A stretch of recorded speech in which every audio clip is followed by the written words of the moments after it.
Hello DCS friends, మరి మనము పద్యానికి సంబంధించి ప్రతి పేపర్లో కూడా ఆర్డర్ అనేది అడుగుతున్నాడు కదా. దాంట్లో భాగంగా మనం సెకండ్ క్లాస్ నుంచి 7th క్లాస్ వరకు కూడా పద్యాల ఆర్డర్ చూసాం. నాకైతే 5th క్లాస్లో కూడా వచ్చింది ఒక పద్యం అని చెప్పాను. ఇంకా రిపీటెడ్గా కూడా వచ్చింది. సో పద్యరత్నాల నుంచే, పద్య పరిమాణాల నుంచే ఈ యొక్క పద్యాలని వస్తున్నాయి. సో దాంట్లో భాగంగా 8th క్లాస్ ఒకటి బ్యాలెన్స్ ఉండిపోయింది. 8th లోపే మ్యాక్సిమం అడుగుతున్నాడు. 9th 10th పెద్ద టచ్ చేయలేదు. బట్ ఒకసారి 8th కూడా ఒకసారి చూసేద్దాం. మనకి 8th లో ఇచ్చిన పద్యాలు, వాటి యొక్క వివరణ ఒకసారి చూద్దాం. ఎందుకంటే మనకి ప్రతి బిట్ కూడా చాలా వాల్యుబుల్. అలాగే మీకు ఏదైనా ఒకవేళ డిఎస్సికి సంబంధించి ఇంకా ఏమైనా డౌట్స్ ఉంటే కనుక కామెంట్ సెక్షన్లో తెలియజేయండి. చూద్దాం. జననీ జనకులు నిన్ను గని పెంచిన దేవతలటంచు పెండపకు భక్తిని గనుగొని ఎనిషమ్ము వారి దనుపుటయ్య నీకు సౌఖ్యదము విద్యార్థి. జననీ జనకులు నిన్ను గని పెంచిన దేవతలు, వారి పట్ల పెండిపగ్గు భక్తిని కనుగొని ఎల్లప్పుడూ కూడా వారిని మరి పూజించుటయే నీకు సౌఖ్యం అని చెప్పి ఈ యొక్క పద్యం భావము. నెక్స్ట్ వచ్చేసి మనకి దానమున్ చెయ్యనేరని యధార్మికు సంపదలుండి యుండినన్ తానే పలాయానమగుట తథ్యము బురుగు మ్రానునన్ గాచినన్ దాని ఫలంబులోరక వృధా పడిపోవవే ఎండి గాలిచేన్ కాననలోన నేమిటికిన్ గాక యభోజ్యములోట భాస్కర. సో దానము చేయని వాడికి, దానము చేయని ధార్మికుడికి సంపదలు ఉండకపోయినా వేస్ట్, అదే పలాయనం అయిపోద్ది. అలాగే మనకి ఒక అడవిలో బూరుగు మ్రాను ఫలంబులు ఊరినా కూడా అవి గాలిచే పడిపోతే తప్ప ఎవరికి ఉపయోగపడవని పద్యం యొక్క భావము. పిన్నల పెద్దల ఏడగడు మన్ననచే మెలుగు సుజ్జన మార్గములన్ వెన్నుకుని తిరుగుచుండినన్ నన్ని ఎడల నెన్నబడుదువన్న కుమార. సో పిన్నల ఎడల, పెద్దల ఎడల మరి ఎక్కువ మనం సత్మార్గంలో మెలిగితే, మరి మంచి మార్గంలో ఎన్నుకుని తిరిగితే మనము ఏలబడతామని పద్యం యొక్క భావము. నెక్స్ట్, గంటకాలము గడిచిన గతమనండ్రు గతము గతమే కానది ఎట్లు కలిసిరాదు గంటకాలము వృధాగాక గడపకీవు విద్య నేర్చుకో బ్రతుకంతా వెలిగిపోవు. సో గంటకాలం గడిచిపోయినది గతమనే అంటారు. గతము గతమే, ఎంత మాత్రం కూడా కలిసిరాదు.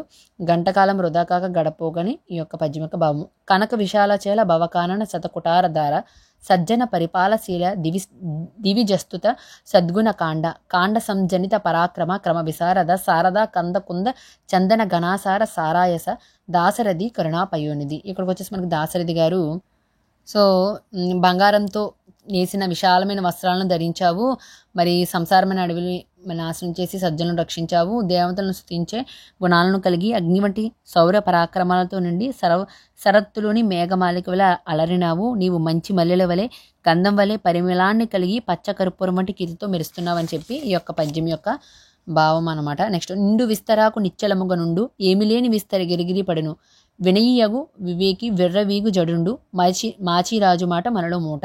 సో ఏమీ లేని విస్తరాకు ఏమవుతుంది, ఎగిరెగిరి పడుతుంది. అన్నీ ఉన్నవాళ్ళు మరి నిశ్చలంగా ఉంటారు.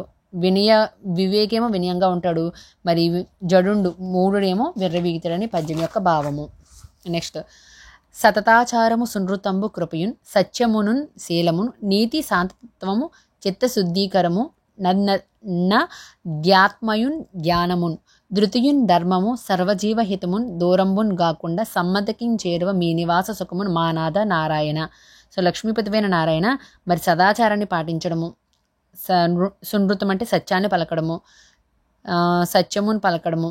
నెక్స్ట్ వచ్చేసి మరి బోధదయ కలిగి చక్కని నడవడిక, వినయం, శాంతం, చిత్తశుద్ధినిచ్చే ఆత్మజ్ఞానం, ధ్యానం, ధైర్యం, ధర్మాచరణం ఇవన్నీ కూడా సర్వజీవులకు మేలు చేయడం మొదలైన సద్గుణాలు వదలకుండా ఉండే ప్రజ్ఞావంతునికి ఆయన సన్నిధి లభిస్తుందని ఈ యొక్క పద్యం యొక్క భావం అనమాట. సో ఇలాంటిదైతే ఎవడో ఇది చూద్దాం.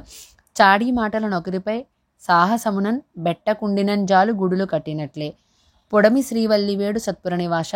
ఇది శేష పద్యం కాబట్టి ఈ విధంగా ఉంటుంది.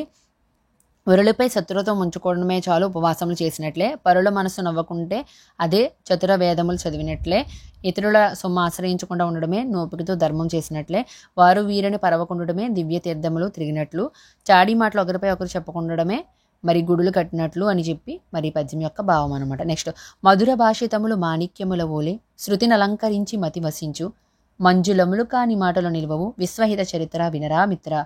సో లోకక్షేమం కోరే మాటలే మంచి మాటలు మధురమైనవే, మాణిక్య లాంటివి. మరి చెవులకు ఇంపుగా ఉండే మాటలు మనసులో శాశ్వతంగా ఉంటాయి, చెడు మాటలు నిల్వక నశిస్తాయని పద్యం యొక్క భావము. సో ఇవి ఫ్రెండ్స్, ఇవి మనకి పద్యాల నుంచి ఒక మార్క్ అయితే ఖచ్చితంగా ప్రతి పేపర్లో వస్తుంది. సో ఈ బిట్ ఎవరు కూడా మిస్ అవ్వద్దు. సో మీకు నా వీడియోస్ ఉపయోగకరంగా ఉన్నాయనుకుంటే మాత్రం సబ్స్క్రైబ్ చేయడం మర్చిపోకండి. Thank you.